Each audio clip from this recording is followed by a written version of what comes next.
The conquest of Wales by English King Edward I was ruthless and commanding. The English king launched a huge attack in the north of the country, marching his 1,000-strong army into the region. Many villages and settlements were razed to the ground and were torched. Civilians were slaughtered, and terror greeted many when the English rampaged in. The first invasion in 1277 involved a huge English army and a heavily armed cavalry that pushed along the North Welsh coast, and after a number of serious battles, Llewellyn the Great, who was acknowledged by the English previously as a Prince of Wales, was defeated, being slain in battle. There was a rebellion after this, but the English king was focused on imposing his will onto the Welsh and his newly conquered territory and lands, and he did this by building huge castles and fortresses. There's one literally in the distance over there. In total, King Edward I constructed 10 castles, many of which still stand strong today, and he spent a huge amount of money on them. The castles were all arranged in what appears to be a rather circular pattern, and because of this they became known as the Ring of Iron, or the Iron Ring of Castles. This chain of castles was built to enforce English rule, and the jewel in the crown of the Iron Ring was Caernarfon Castle. Edward I's stonemasons constructed huge town walls, and then built one of the greatest castles in the world within the walls, and this was intended to be King Edward I's seat in the region of Gwynedd, and he had his son, the future King Edward II, his successor, born within the walls of Caernarfon Castle to make a statement. Many of the castles in the Ring of Iron were constructed following the end of hostilities in 1292, and they were the work of the master architect James of St. George. He was one of history's most celebrated and skilled castle builders, and some of the developments he made with castle design were incredible. For example, into the gatehouse of Caernarfon, he built murder holes and a killing zone in which soldiers could be trapped and then slaughtered in terrible ways. As mentioned, other fortifications were built, such as Conwy Castle. There were further town walls built, creating a fortified town, huge bastions of English power.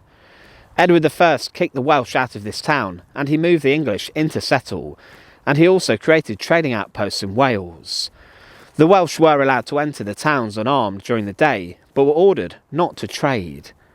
The first castle created was Flint Castle, and this site was chosen as it was just a day's march from Chester, and the supplies could be brought down the River Dee, and a ford nearby was actually used to cross into England at low tide.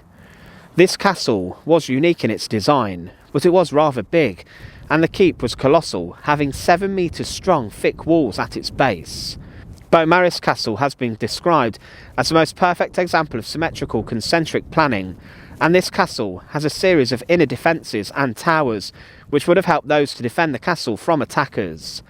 Harlech Castle, literally the one over there, utilised a water gate which would supply the castle in the event of a siege, as resources and weapons, and even manpower, would be brought in from Ireland in the distance to help the garrison base there to repel any Welsh attacks.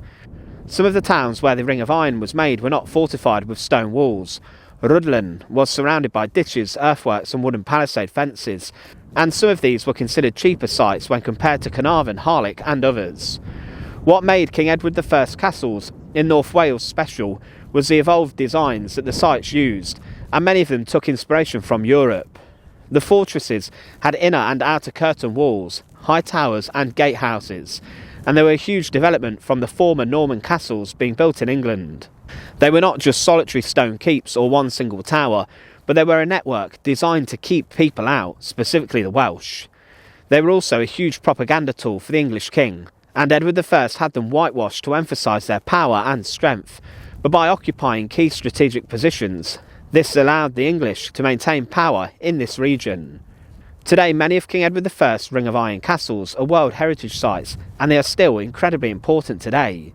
For example, Caernarfon Castle was where the current king, Charles III, was invested as the Prince of Wales back in the 1960s.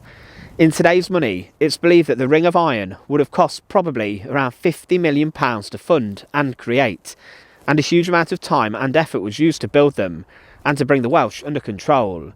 But some today still view these castles as a sign of the oppression of the Welsh and of the conquering English who had no business being here. These castles still today stand tall above the landscape, and they dominate the area around, and capture the imagination centuries on.